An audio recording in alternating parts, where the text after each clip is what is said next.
내가 학자로서 얘기한 거고 다른 거 아무것도 없으니까 할 얘기도 없어요. 너 합시다. 경고를 무슨 게 없다. 없어요. 이게 할 얘기가 없어요. 특별 무슨 공급도 안 받는 특별은 학자로서 얘기하는 거예요. 도시에서 얘기한 거니까 저는 문제 하나도 없어요. 내가 대통령이 해주는 거는 자문을 주는 거예요. 내 자문을 대통령이 택하고 안 하는 것은 그분의 결정이에요. 자, 문정인 통일외교안보특보의 오늘 귀국길 모습을 영상으로 보셨습니다. 청와대는요, 분명히 문 특보의 발언에 대해서 경고를 했다라고 밝혔습니다. 그런데 또 문정인 특보는 그런 엄중 경고 없었다라고 주장을 하고 있습니다. 누구 말이 맞는 겁니까? 저는 이거 진실 공방 차원은 아닌 것 같습니다. 네. 중요한 건 문정인 특보가 좀 굉장히 많이 화가 나 보이지 않습니까? 네. 어쨌든 청와대 쪽에서 뭔가 얘기를 넣었다 이렇게 볼 수 있습니다. 네. 근데 문정인 특보가 그냥 특보가 아니죠. 어떻게 보면 문재인 대통령의 외교 멘토죠. 네. 사실 누구도 문정인 특보를 혼내고 경고하고 할 차원은 아니었던 것 같습니다. 네. 문정인 특보에게 자꾸 정부가 얘기하지 않은 것들을 너무 앞서가서 얘기하는 게 아무 정부에 부담이 된다, 이 정도 얘기를 했겠죠. 근데 문정인 특보 입장에서는 그것을 브리핑한 것 자체가 굉장히 기분이 상했던 것 같습니다.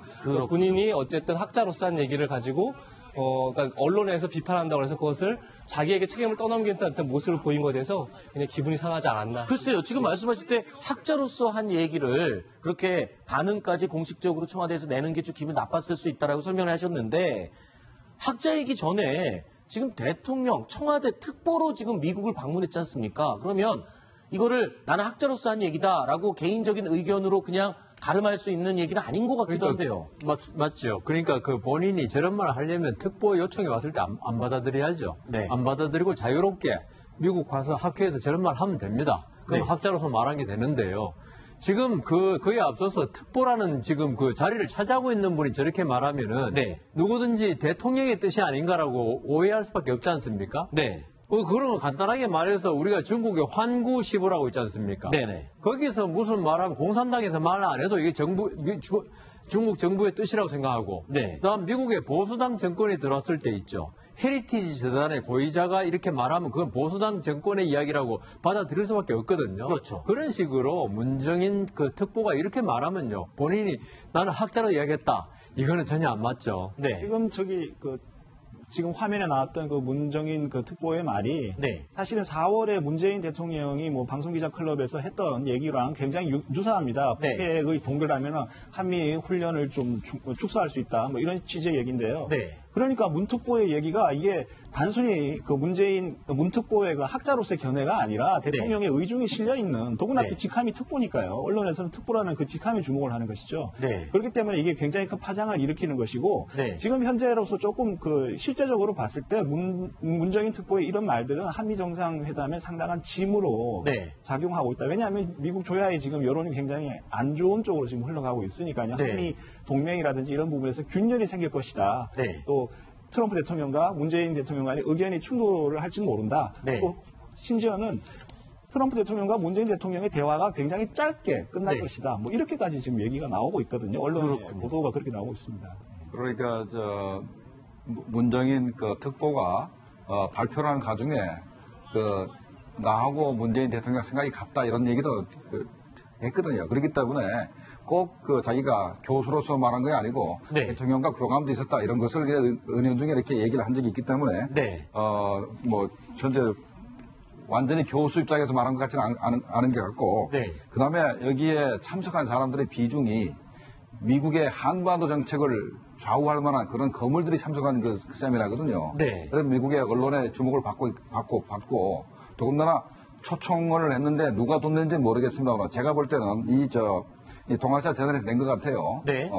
확인 안 해봤습니다만. 네네. 그러면 비행기표에다가 아마 1등석을 줬을 겁니다. 네. 비행기표 주고 그다음에 잠자리하고 식사비를 다 냈을 텐데 세상에 그 특보가 아니면 단순히 연세대학교에서 퇴직한 교수 입장에서 거기서 불렀겠습니까? 네. 그러면 자기가 그렇게 대접을 받고 그 단체에 가서 발표를 했으면은 나름대로 대통령의 입장을 대변하는 특보로서의 그런 품위를 지켰어야 되는데 네. 조금 그래도 좀 말이 좀 가볍지 않았나 생각이 됩니다. 글쎄요.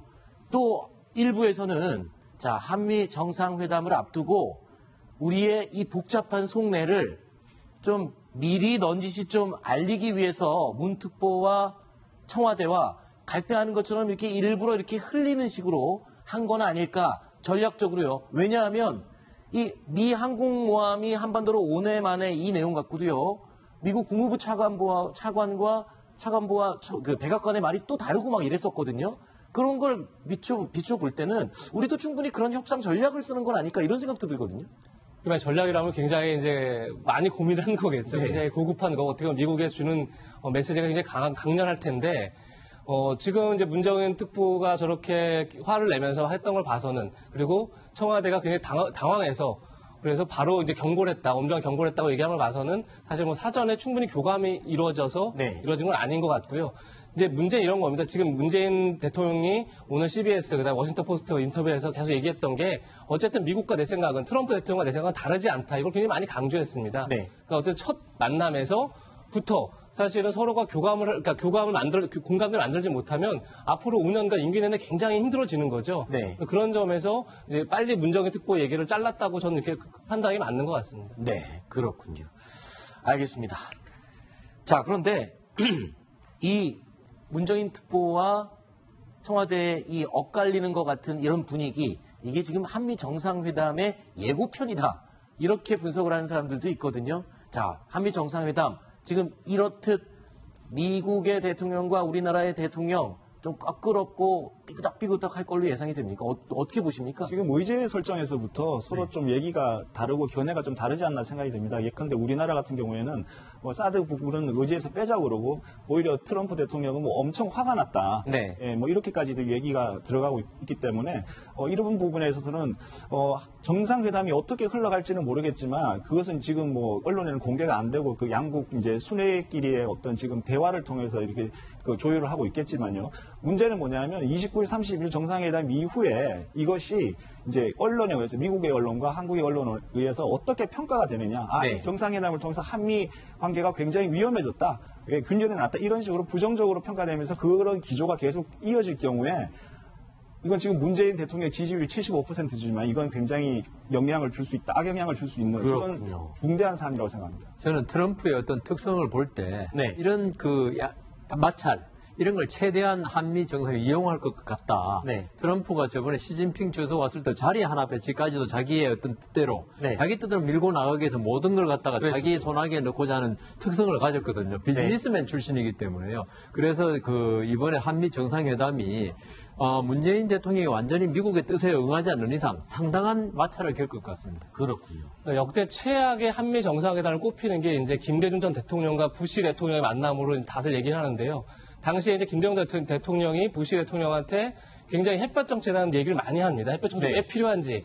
그랬더니 부시 대통령이 기자회견장에서 김대중 대통령을 디스맨이라고, 이 사람이라고 부르죠. 네. 이 사람이라고. 그래서 굉장히 외교가 긴장했던 때인데요. 결국 이제 진보 성향 한국 대통령과 보수 성향 미국 대통령이 사실 대북 문제에서 굉장히 시각이 다르기 때문에 그걸 조율한다는 게 굉장히 엄청 힘든 작업이죠. 네. 지금 그것이 이제 문재인 대통령의 첫 번째 숙제인 겁니다. 네. 알겠습니다. 자, 김정봉 전 NSC 정보관리실장님의 이야기는 오늘 여기까지 듣도록 하고요. 이어지는 코너에는 소종섭 전 시사저널 편집국장과 함께하겠습니다. 오늘 말씀 고맙습니다.